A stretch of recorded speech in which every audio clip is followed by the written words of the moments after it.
All right, welcome everybody to a weekly Torah portion discussion. I'm very excited to welcome, first time at least within this medium, I'm very excited to welcome Rabbi Eric Slaton.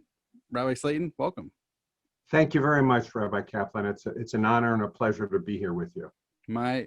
Thank you for joining me. And so, for those less familiar, Rabbi Slaton here is the head rabbi of Beth Israel. Is that what it's called? Beth Israel Synagogue. Beth Israel Synagogue in Hamilton, Ohio. And I know some people have been there, from there, know people living there from there. And I'm very excited to have him join us today. Beth Israel is what type of denomination? Conservative synagogue. All right. So this week's Torah portion is Mishpatim. We are still in the book of Exodus. This follows on the heels of last week's Torah portion of Yitro, in which amongst the various things that happen, we have at the end, we have the beginning of the revelation of the Torah. We have the 10 commandments being provided to the Jewish people at Mount Sinai. And we pick up from where we left off. It was almost like a to be continued. And now we continue as God continues delivering, sharing various commandments. And Rabbi Slaton, there's a lot of them, dozens even. Actually, I checked it out. There are 53. 30 are negative, the other ones are positive. Mm-hmm. And what has confounded authorities for a very long time is to try and find some kind of cohesive pattern to all of the mitzvot, because they seem to be all over the place. Can I, by the way, can I offer different language? Sure. I think we hear a lot these days about positive and negative in the way we speak these days with COVID. Yes. How about prescriptive commandments and proscriptive commandments? Okay, I like that language very much. There's less of a value attributed, positive and negative, which sounds value laden. If we just say proscriptions, things to avoid, and prescriptions, things to be prescribed. I'm going to write that down. I think that comes when we say there are negative commandments, like, those are so unfortunate. They just happen to be negative. I think it's a lot less value laden if we go with prescriptive, proscriptive. My grandmother, blessed memory, had a beautiful garden, absolutely phenomenal. She was so proud of it. When she moved into this house in Minnesota, she said there was one ugly bush. And she had she had a green thumb. She grew up in a very wealthy family in Vienna, and certainly had never been allowed to do that when she was growing up. That was beneath her social status. Oh, wow. Had a beautiful garden. And I asked her, I said, Grandma, what was the first thing that you did looking at all the plants? Because I couldn't just imagine, where do you start with all this? Literally every inch except for the pass between was a garden. She said, the first thing I did was put up a fence. Because of course, had she not done that, there would have been all kinds of animals eating the plants. Now, that wasn't the answer I expected. I expected her to say the roses or the petunias or whatever, turning over the soil and doing this. But to really make that garden grow, she had to start creating a space and setting boundaries. So as you would say, proscriptive, she had to define where she was going to grow it. And not that she didn't enjoy her neighbors, but there had to be something there that allowed her within that space then to grow those beautiful plants. If she hadn't done that, if she hadn't done the fence, her garden just wouldn't have been possible. Yeah. And so that's what I think many, when we talk about the proscriptive mitzvot, it's not that some of them, of course, are telling us that there's very bad behavior and we have to avoid it. But I think we can think of it as creating a fence, a boundary in which we can grow our spiritual selves, things that we avoid.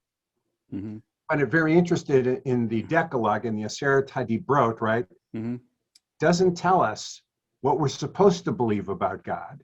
It only tells us what we can't believe and what we can't do. And so, we do have that very opener, which is, I am the Lord your God. We do have just the acknowledgement that there is God. But it doesn't say that this is the basis of our belief. It's simply a statement of historical fact. Yeah. And it doesn't go to the nature of God. So you're of course, and some of the rabbis think that in fact is a mitzvah to believe. But I think what is remarkable for me is that we don't have a prescriptive dogma. Even Rambam couldn't get it through. As important as it was, we create a space for us to find our spiritual selves by choosing behaviors, prescriptive or prescriptive, proscriptive, that help us create the space to have sacred lives. And I think that's really the grandeur of the Torah, is that it's not, because if you look at the Torah, if you were to write down all the laws, there are not enough laws to run a whole society. Right? We know, of course, there's the oral law, but why wouldn't we have all of the laws up front, the most important laws that form the basis of society, right? We know sometimes the rabbis would say they would put a whole mountain of halakha on a single hair. Right, like Shabbat. Shabbat being, I think, Shabbat, a paradigmatic example. That's right. So why is it, what are the laws in the Torah about? It's not about how the ancient society should have lived. It's not how our ancestors should have lived in the land of Israel. It's about creating that space, the laws that were necessary to create the space. And once that space was created, then they could take the oral law and go and help figure out the rest of it. But until they had that, like my grandmother, right? She started the garden with one ugly bush. Only when she had the space cleared and marked away could she then start growing her garden. And I think the same thing is true with the mitzvot, that they are a starting place. And of course, this is not the view that everyone takes, but there are some people who see the mitzvahs as an end of themselves. But there are also others who see the mitzvah as a pathway to something else. And those are two very different views. Both of them are found within all parts of our tradition, remarkable and deep. And perhaps the best thing to do is to take both of those beliefs and put them together. It's interesting you mentioned about building a society, right? Various things. It's fascinating for at least me to consider what we saw in last week's Torah portion regarding the Decalogue, the 10 Commandments. Those come across as being, it's a mixture of some that are more universal, some that are more particularistic. More particularistic might be not worshiping other gods, refraining from work on Shabbat, on the Sabbath. And then we have a little bit more universalistic. Don't steal, don't murder, don't commit adultery. We have some of the more broader, more applicable ones.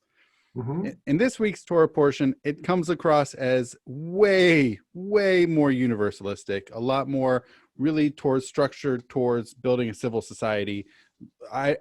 Not so much, so quote unquote, what people say religious. Like, you don't have to even believe in God. It's a lot of the stuff you would find in, like, civil suits or something, tort law. Right. Well, so you might, it depends on how you want to define what we would say is spiritual.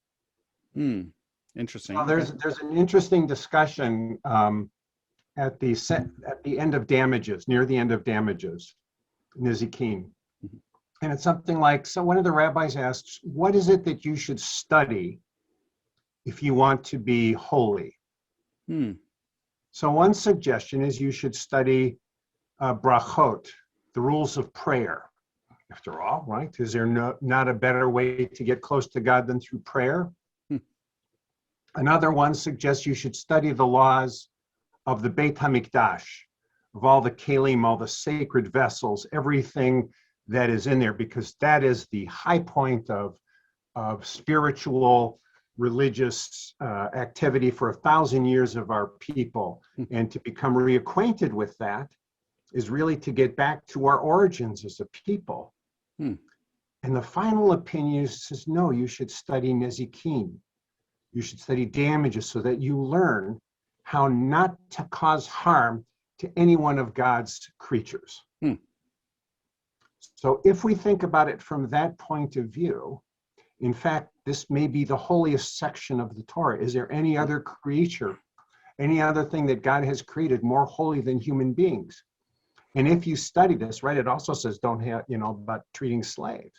Mm-hmm. So if we do this, if we learn about the laws of damages, not because we're going to be, after all, right, most Jews aren't going to sit in a courtroom and be the judge. Mm-hmm. This is given to Amcha. This is given to everybody. So it was, in a sense, the OSHA of its day, right? Yeah. Of telling people how to watch out so that they don't cause hurt, right? They didn't have signs saying, don't run your ox faster than 2 miles an hour. But what they did say is if you're running your ox and there's a hole there, wow, you got a real problem here. Mm-hmm. And you got a whole section, right? A whole section dealing with that. And only people who are going to be judges. I mean, you think about the number of people who study the Talmud. How many of them actually will have to put those rules into effect in legal rulings? The vast number of Jews who study this have no connection whatsoever to serving as a dayan, as a judge. Mm-hmm. And even that doesn't happen very much anymore in Jewish world. So why do we study these? Mm-hmm. And it seems to me that's the fence. How do we keep from causing damage to our fellow human beings? Because it's so easy to do. Reminds me of the incident in which a potential convert came in front of Hillel and asked, "Can you teach me the entirety of the Torah while you're standing on one leg?" And he said, "Don't do what is hateful to others. Like, don't. And so that's a similar concept of don't do things that will cause harm to others, which is it sounds like a very fundamental aspect and probably why it would be the first thing to study. It's so, and following in the footsteps of Hillel. Absolutely. Mm-hmm. We look at the world today or our country today, and we see so much anger and hatred and violence. Mm-hmm. And everyone has a good reason for feeling the way they do. Right? Because there's this reason or that reason, and it doesn't matter which. And all we have to think about is if God is over us like a parent, and we are God's squabbling children, how much pain we must be causing God right now. Not because we have strong opinions. Look, if you've got 4 kids, I've got 3, they have strong opinions. They fight, they argue. Mm-hmm. But they don't get to the point where they stop talking to each other. They don't stop being family. Mm-hmm. And that's what's happening today, even in the Jewish community. Mm-hmm. There are whole segments of the Jewish community that aren't willing to talk to other segments of the Jewish community. This is a terrible thing. We don't have to agree. We shouldn't give in at all. If I have a moral opinion, you have a moral opinion, we differ. You shouldn't give in to my moral opinion because you think I'm a nice guy. You should stand by your opinion, but we should be able to talk about it. And that's what we're losing. And this is what the Torah is warning against us. It's setting boundaries so that we know how to behave like mensches. Mm-hmm. There's a Yiddish saying, sei a mensch, be a mensch. Well, it shouldn't be that difficult, but apparently for thousands of years, we've had to define behavior that teaches us how to be mensches. Every one of us, our mothers and our fathers said, be a good person. Is it really that difficult to be a good person? Apparently it is. Apparently it is. We need every generation. We need that instruction. We need that wisdom. Yeah. I'm fascinated. Of course, I'm sure in every shul, not every shul, but most shuls, there's a lot of concentration, right, on one particular verse. In this week's Parashat, it's in chapter 24, when Moses says, here's what's going to happen. And the people say very famously, Na'aseh v'nishma. Yeah. Right? We will do and we will hear. And the rabbis go crazy over this. Because what does it mean we will do and we will hear? Right? It's a very strange sentence. What's even stranger is twice before that.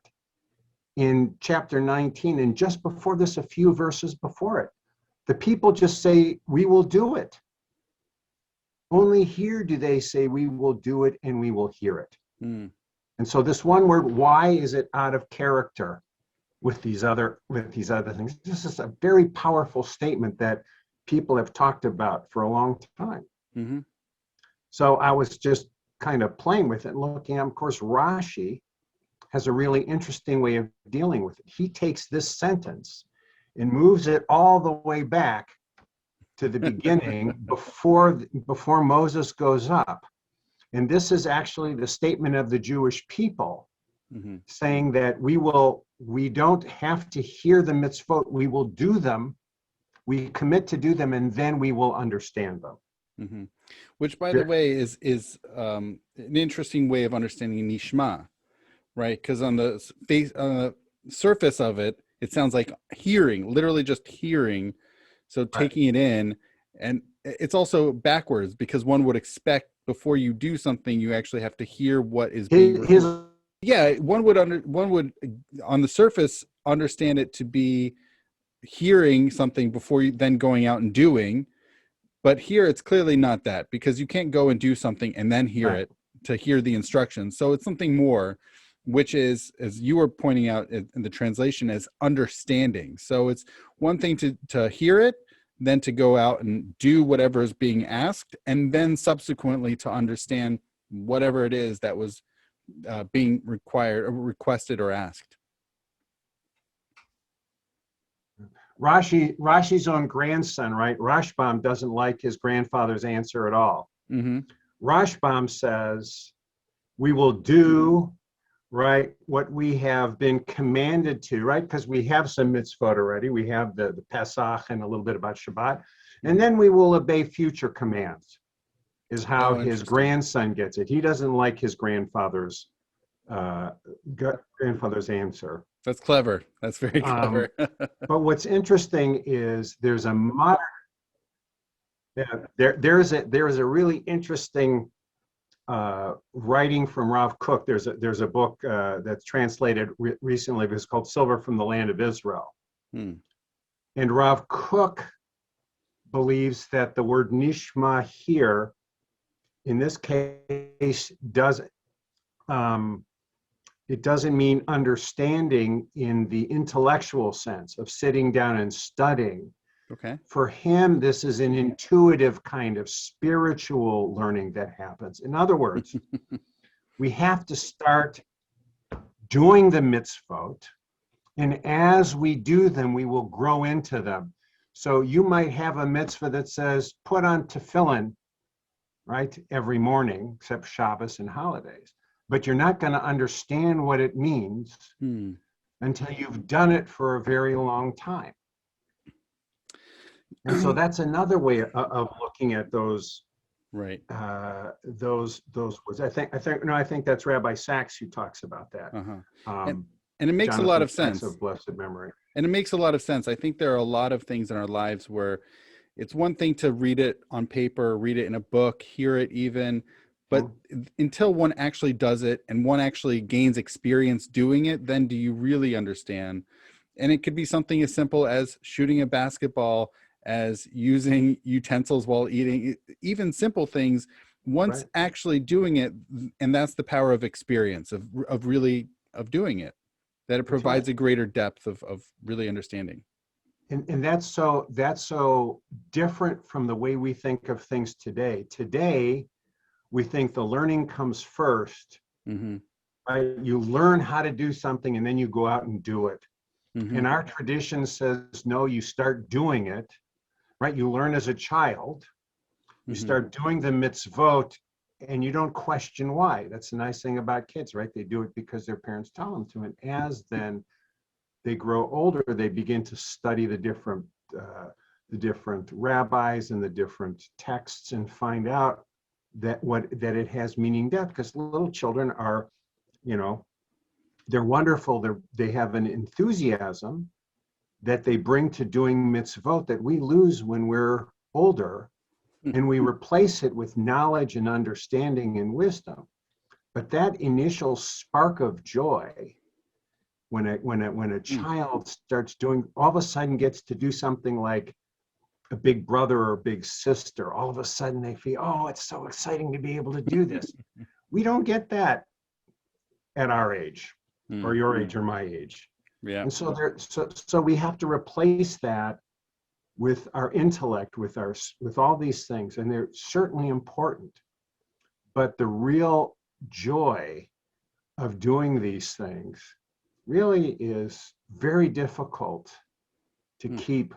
Now, there are movements, right? The Hasidic movement places great emphasis on doing mitzvot with great joy. Yeah. And that's certainly important too. How we go about doing this. It's complicated. We have this incredibly complex system of actions, and it's mostly actions, right? Rabbis aren't very comfortable when it says, you shall ve'ahavta l'reacha kamocha, right? What does it mean? How can you command someone to love? I can tell you what to do. Yeah. But I think the rabbis of the Talmud weren't keen on mandating beliefs. Actions we can at least see. Right. We can see what an action is, and same with the Torah. It's definitely deed over creed. That's right. No, and Rabbi Sachs picks that up when he says the two mentions when the people say na'aseh, both times it says with a full heart. But when it's na'aseh v'nishma, it doesn't say it with a full heart. It just says this is what they say. And according to Rabbi Sachs, that's because that's the spiritual action. When it comes to na'aseh, we can all work together. We can agree. We can have a group consensus on what we should do. But when it comes to the inner meaning, we have to find that out for ourselves. So you might find study to be particularly meaningful. I might find tefillah. Hopefully we find them both. But that's okay. We don't have to agree. I tell people all the time that our tradition is like the biggest library in the world. And no two people going in are going to pick out exactly the same books. Yep. we have our opinions. No, I think there was a cute comeback when I was first in rabbinical school. Someone would say, "I don't believe in God." I said, "Really? So tell me about what do you think God is?" And they would tell you and said, "Oh, I don't believe that either." Clever. Right? It is clever. It loses its cleverness after 30 years, but but the idea is right that our tradition is so vast and so spanning so much time that just depending on which philosopher or rabbi you want to read, you can understand something entirely different about the nature of the universe and about God. And neither of them are wrong. I mean, clearly there are certain things that are wrong, but wow, we have an incredible ability. So when someone says they don't believe in God, what I really think is, no, you just haven't taken the time to do the reading to discover. You've just given up way too early. And it's too bad for you. Interesting. Yeah. So look, we live in a time now where we don't face too many pagans. I mean, I know there's some out there. But that's not, when you read the Nevi'im, the prophets, that was their constant battle with our people. And, you kind of wonder what percentage of the people were the prophets really happy with? What percentage of the people did they think we're actually doing what God asks us to do? They found factories in Jerusalem where they used to manufacture idols in Jerusalem. Oh, wow. So idolatry was, we don't really realize what a revolutionary idea one God is. It's not just numerically one. Right? That's okay. But to actually think of God being everything in the universe, that was such a radical idea that for 1,000 years, we were the only people who thought that. We were ridiculed. We were laughed at. People thought we were silly. The Greeks couldn't believe that the Beit HaMikdash didn't have an idol in it, right? You know the story, right? They thought there was an idol, had a god with donkey's ears. That's what the Greeks used to say. Wow. This idea of a single one God is so radical in human history that it literally took 1,000 years before anyone was even willing to listen to us outside of our own people. So of course it took a long time for our people to get this concept down too. It's not easy when you're surrounded by, of course, right? The Canaanites had rather attractive places of worship. They had all kinds of activities going on, much nicer than onegs and kiddushes. And it was very attractive to our ancestors, who frankly said, what do I need this one God for, who keeps on demanding that I be good and kind and honest and all this stuff?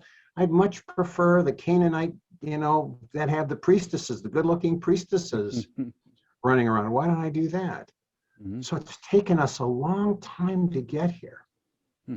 And we don't realize what a long and hard road that was for us to travel. And the other question then is, even when we got there, we didn't do so well, right? Where God is, even in the time of the Second Temple, we're fighting all the time. And so what happens ultimately, right? The problem, according to the very famous story about Bar Kamsa, is that it was baseless hatred, right? In other words, our moral, whereas in the time of the First Temple, right, it was murder, idolatry, and I forgot what the third one was that we weren't doing, the First Temple was destroyed. The second one, they had learned so much Torah that the standard was much higher. And we failed that one too. So someone once said something really I thought was very profound about the Torah. That the Torah is a novel, a romance novel. God loves the Jewish people, and the Jewish people keep on letting God down every single time, including even Moshe. Moshe didn't want the job. Right? Even our greatest prophet, and he loses his temper, and he can't, he fights for us sometimes, but sometimes he loses it. He doesn't want it anymore. He says, kill me, God. I can't take this anymore. God is trying so hard to bring us to God, and we are doing our darndest not to do it. And that's the true tragedy of the Torah. I imagine that most of the Jewish people, right? We are what, 18 million people today? At one time, back in Roman times, we were considered to be 1/10 of the world. Wow. 1/10 of the world. So while the rest of the world has grown to 7 billion, we're still around 18 million. How come we haven't grown? I think part of it is because what happens in diaspora is what Jeremiah suggests, is that it's to kind of shake out the people who don't want to stay on the ride for the long haul. I mean, and also, there's nothing wrong with that. Also, we're not described as we don't have to be the biggest, right? That's one of the nice things about our people, is that we're not chosen because we are the most numerous. Oh no. I like to think that the idea here is that we are supposed to be lean and mean. That is, those who are willing to make the sacrifice. After all, right? Na'aseh v'nishma. That's great for the people who are at Sinai, but what about their kids? Their kids didn't get any say in this, and this is a real problem that the rabbis say. How can we today, 3,000 years after Sinai, how can we be held to a promise that our ancestors made? You can't do that. That's not legally allowed. If I don't want my parents' estate, I can just say, okay, I don't want any of the money, but none of the obligations. You take it away. How can I be obligated by a promise that my ancestors made 3,000 years ago? So maybe diaspora is the opportunity for people to opt out. That intermarriage isn't so much an evil thing, is it's simply a way for people who aren't willing to make the commitment, who don't care enough for whatever reason. And I'm not trying to be a value judgment here, because staying on the straight and narrow path of following Judaism, you have to be kind of crazy, especially when we're living 75 years after the Holocaust. right? People should have the ability to opt out. Hmm. And I think that's what's happening. I think people are opting out. I regret it. It hurts my heart that it happens. But if we're going to exist as a people, we have to have people who really care, who want to do it, who love to do it, who feel that this is their obligation. And these mitzvot are the way to do it, are one of the paths. Now, we just lost one of the great rabbis, Abraham Twersky, Zichrono Livracha, who was a doctor, who became a physician, a psychiatrist, and treated addiction. A remarkable man, open to everybody. He worked with anyone who came to him. Christians, Jews, didn't matter, although he himself was a Talmid Chacham and came from a long line of very prestigious scholars. He chose not to do that. He was a rabbi, but then decided to go to medical school and do something else. So in a couple of his books, he writes what he calls about spiritual deficiency syndrome. Okay. What is that? Spiritual deficiency syndrome. In other words, we're given this incredible, beautiful world with all these wonders, all of these, our sights, our hearing. We are bombarded by all the beauty of the world. Why are people unhappy? Well, some people, when they're unhappy, they'll go to a doctor and say, give me some drugs. But Rabbi Twersky, who spent his life in that field, suggested it wasn't a physical ailment. It wasn't even an emotional problem. It was a spiritual problem.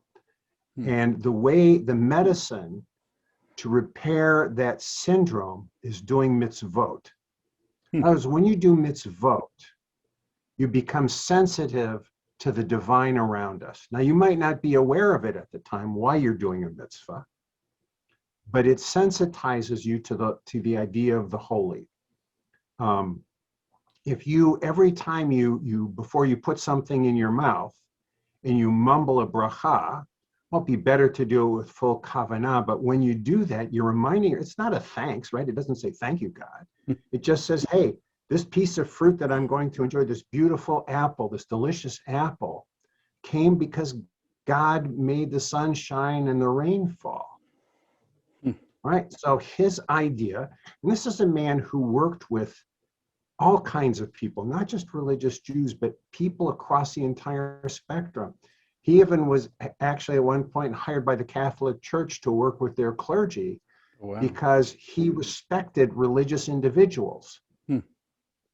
He tells a very funny story about a nun who had to drive many hours. He was in Pittsburgh, had to drive many hours to come see him. And he forgot the appointment. So this nun drove back. And the next week he came. He said, I'm so sorry. She said, oh, that's okay. He said, no, it was my fault. I forgot. I didn't put enough value on our meeting together. She said, that's all right. He said this was something that he had never experienced before, because of course, if it had been a Jewish patient, would have ripped him a new one. But this nun had trained herself not to get angry. Now, he didn't think that was a good thing. He thought that was part of her problem. That she was too obsequious. That she wasn't able to get angry. That's right. She saw anger as being a bad thing. And looking at our world, there are plenty of times when anger is inappropriate, but here was an occasion.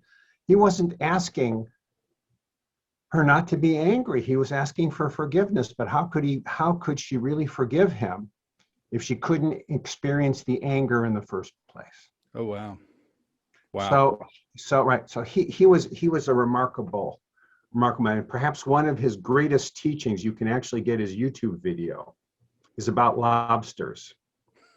Okay. Right. You'd think, how would this Hasidic rabbi want to talk about lobsters? Right. He said, here's what happens. When a lobster grows, it eventually becomes too big for its casing. And so what it has to do is has to rub itself along a rock and get outside of its protective casing so that it can create a new casing. Hmm. And during that period when it is trying to grow, in order to grow, it must become completely vulnerable. In Hmm. other words, without the shell, that poor lobster has no defense. Hmm. And he uses that as a metaphor for our own growth. Yeah. That is, for us to grow, we have to be willing to become completely, absolutely vulnerable and trust that God will protect us in that time when we're going through growth. I remember I had a couple lovely couple who had a little girl who was extremely mentally limited. Although she was probably 5 or 6 at the time, or 7, she never had the ability to talk. Hmm. She was never going to develop that ability. And she was a lovely, sweet girl. She didn't know you, but she would jump on your lap and touch your face. And she was just so sweet. It was really absolute sweetness. And I said, what a wonderful lesson you're learning from your daughter. And the father said, you don't understand. Said, we worry all the time because she can't protect herself. Hmm. What is going to happen when we're gone? Now fortunately, he was a physician, so they were able to put away money, but you can't protect someone with money. Hmm. And finally she contracted an illness and was very, very sick. And I was in the room with the doctor and her parents. And they made the decision to disconnect the machines. So I sat and I held her hand, and I was doing Tehillim Psalms, but then I switched to the Shema so that her parents could join me. Mm-hmm. And her parents ran from the room. They couldn't stay there. I didn't blame them at all. It's hard enough for me. Mm-hmm. And what I remember is afterwards, the father said to me, he felt terrible, but there was this sense of relief because he didn't have to worry about his daughter anymore. Mm. And he turned to me and he said, Rabbi, why does spiritual growth have to be so painful? And I just couldn't answer that. Hmm. And I thought about what Rabbi Twersky said and about the mitzvot, is that they are a way of helping us to grow. When we look at them and say, what does this mean to me today? Tefillin when I was 13 meant I was a man. Right? I was getting to be with the big folks. That was really remarkable. What does it mean for me today to put on a tefillin when I can do it so fast I don't even have to look? What does tefillin mean to me today? How have I grown? Have I grown into the tefillin, or have I not? And who wants to go through that kind of pain for spiritual growth like a lobster, right? Or like those parents, who wants to do that? And I am constantly amazed that people who are your constituents in Cedar Village in their 70s and 80s and 90s and 100s tell me all the time about the spiritual growth that they experience at their age. And somehow you think, yeah, I'm retiring. I shouldn't have to do this stuff anymore.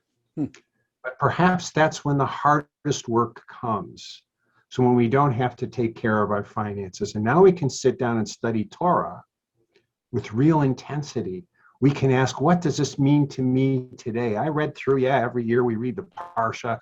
Yeah, I know the story. I know all these mitzvot. Yeah, I know we're not supposed to, 6 years for a slave, 7th year you let it go for a year. Yeah, I get that. What does it mean to me now? I got the time to sit down and think about it. What does it mean? How do I grow into these mitzvot? We have to believe if those mitzvot, the Torah, one of the reasons that it's hard for people to get the Torah is because it wasn't written for us originally. It was written for people who were simple shepherds, who thought the sky was a dome a couple 100 miles long, who thought the earth was flat, who had no conception of the atom or the circulatory system, all the incredible wonders. But imagine if the opening chapter of Bereshit had said, in the beginning, all of the matter in the universe was contracted down to a single point, and then an unimaginable burst of energy broke through. In the first 100 billionth of a nanosecond, the four major forces, strong forces, weak forces, electricity, and gravity, came into being. And it hurled the matter across the billions of miles of the... Well, could you see our ancestors at Sinai said, this isn't right. So when we look at the Torah today, it's like a layer cake. Of course it was written for our ancestors, but what makes it different from any other book is that it's written for us today too. That if we look into the Torah itself, 3,000 years ago, God wrote something for Chaim Yankel that applies to his or her life right at this very moment, and you never know about it, right? You're a father. How many years did you read the Akedah? And until you actually held your child, your first child in your arms, did you understand what the Kadosh Baruch Hu was asking Avraham to do? Mm-hmm. Of course, we knew the story. We understood it was hard. But until you actually love a child like that, you don't know what that means. And so just like we have to grow into Torah. We have to understand that there's stuff here that's not meant for us today. That the mitzvot in this week's Parsha, we might not understand them all. But sometime down the road, God has said, no, this is the mitzvah that you're going to understand when you're 68 and a half. Because this is going to happen to you, and all of a sudden, it's going to hit you in the head like, I should have understood this. But you can't until you have the experience. That's what makes Torah study so wonderful and so difficult. Because you memorize the stories when you're young, but you don't get it until you live them.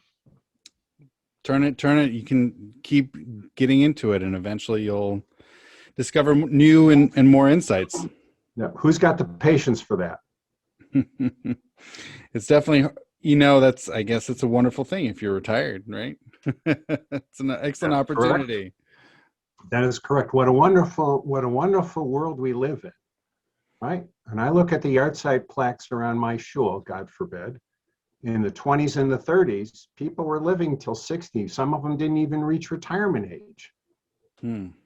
They worked their entire lives. And when they were, then they died. They never had the chance to look back and reflect. It's almost like retirement is Shabbos for the soul, right? You don't take the time off when you're working. All of a sudden, your kids are grown up. They're gone from home. Maybe you're lucky enough to take care of your grandkids. But you've got time now. You've got the ability to sit back and reflect. And hopefully, you've got the experiences to rely on. And then Torah begins revealing itself to you in ways that you couldn't have imagined when you were in your 20s. If you take the time to do it. That's great. Clearing. I like what it's not only. I think it's not only clearing out time, but also you're less burdened by various other, demands on your time, your energy, your focus, and it's a great opportunity to expand and really delve into those. Right. And you know what makes it so wonderful is that my experience as a rabbi are fairly limited. Right, I'm lucky. I'm in the world of shuls and Jews, and I'm surrounded by that. I'm not out in the world so much, but I think the Torah is written for people who are living in the world. So I often depend on members of my congregation and Jews to explain to me what it's like to have to get up at 5 o'clock in the morning and go to work with a bunch of people who don't care that you're Jewish, who will wish you Merry whatever holiday it is in that particular time zone, who may not even know you're Jewish and don't understand what it is. Never been to a bar and bat mitzvah before. You've probably had the experience, right? You're standing in line at a store and you hear someone whisper behind you, "What's wrong with his head?" I don't know if you've had that experience. I wear a kippah, so I sometimes hear that. Little kids trying to figure out what it is. all of a sudden there's a sense of alienation. This is not my world. I'm very lucky, as you are too, right? Working with Jews, as aggravating as that can be at times, we are with our families, with our people. Mm-hmm. So I depend on all the people who I work with to help me understand what it's like to live in the real world. Mm-hmm. Because that's what Torah was designed for. It wasn't designed for just synagogues. Right. It was designed for people who had to go out, right? We read about how we're going to deal with the police team and Amalek and all these people. How are we supposed to get along with people who want to destroy us? I don't have that experience. Mm-hmm. I'm with people who appreciate most of the time, other than when my sermons get too long. I don't have that kind of experience. I don't know what it's like. Mm-hmm. Great. And to your point about being in the world, I mean, that's what a lot of these different prescriptive and proscriptive commandments in this week's Torah portion are about. Things out in the real world that are not necessarily within sort of really small religious sort of precincts, as it were. That's right. That's right. Right. That's right. All right. And ties in back to what you had mentioned before, a lot of these issues with damages, the Nezikin, these damages, and that's a big part of all of human life, all of human societies of not damaging each other. And so that's a real important part of the real world. That's right. That's right. You probably went through the house and child-proofed it when you were when your kids were starting to crawl around. The first one. Right. Right. Definitely not by the fourth. Right. That's right. That's right. But you begin to become more aware when you worry about your children, and Mm-hmm. that's really what it's about. Mm-hmm. It's so easy to forget how frail we are. Look, right now, right, we're wearing masks and all this kind of stuff to protect human life. Every year, about 15 years ago, I got a call from President Obama's Secretary of Health, Education, and Welfare. I and about 40,000 other clergy. And we were asked to tell our members to be aware of flu season, to get flu shots, to have hand sanitizer in our sanctuaries, to rethink. We don't, of course, have to worry about sharing a cup, but all those kinds of stuff, and not shaking hands and being aware of this, and all these kind of stuff, behaviors that we had done all the time. This is at a time when roughly it's estimated about 25,000 people a year die from the flu. And people thought it was funny that I wasn't telling people to put on masks. I just be a little careful. We don't have to shake hands, right? Let's do an arm bump instead on Shabbos. Do an arm bump, and let's not hug and let's not kiss as much as we want to.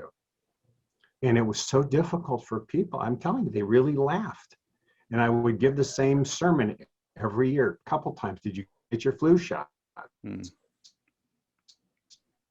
Go around and ask this stuff. It's so funny looking back on that, because now even doing change, right? All of a sudden. Yeah, it's so funny looking back, because nowadays to do those things, masks are another level to those things. It's certainly not sharing cups. It's a thing of the past. Yeah, we certainly know that there are people in the Jewish community who are not willing to follow these strictures. And even though it wouldn't necessarily keep them from doing the things they want to, even asking them to wear a mask seems to be a huge imposition to them. When I can't see a single halacha that supports their right not to do that. Yep. So, what a world, huh? Yeah, what a world indeed. All right. I'm happy to wrap it up. Okay. All right. So, Rabbi Slaton, thank you so much for joining us and bringing your wisdom, Torah, and time to us today. It's my pleasure and my honor. I have always had a warm place in my heart for Cedar Village. I've taught a few classes there, and I found the people there always warm and wonderful. And really, what a joy we have to have this in our community. Wonderful. All right. Thank you so much, Rabbi Slaton, and Shabbat Shalom. Shabbat Shalom.